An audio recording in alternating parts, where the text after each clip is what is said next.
I'm sorry, bear with me.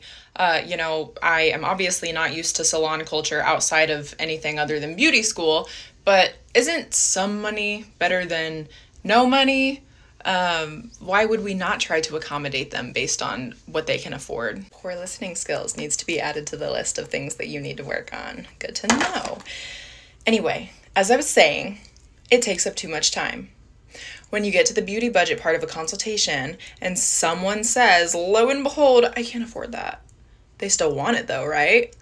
And then you find yourself haggling with the client because they want more for less and you're trying to accommodate them. For what? For less money and the same amount of work? No. Consultations are a lot more modern than they used to be, and people are much more likely to ask how much it's going to cost beforehand. So what if someone brings it up? It's always a thorn in my side when people do ask. Obviously, act accordingly then. But if someone doesn't do their due diligence of asking, then you get to do whatever you need to do, however many services you need to do to fulfill their expectation for that inspiration photo. And at the end, you charge accordingly. What if they can't afford it? They can afford it.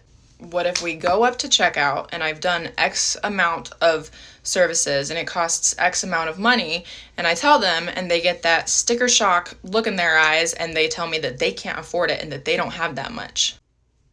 Then you know what you do? I literally do not. Either they pay or you're going to call the cops and report them for theft of services.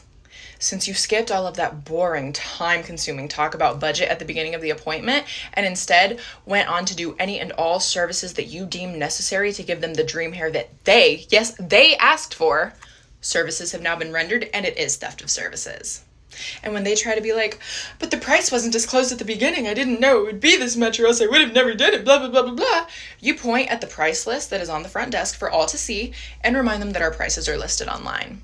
Their negligence to check that they could afford it is not your problem.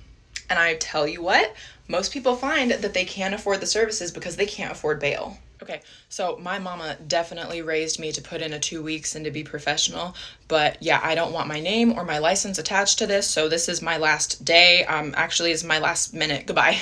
You need to tell your conscience that having one doesn't pay the bills.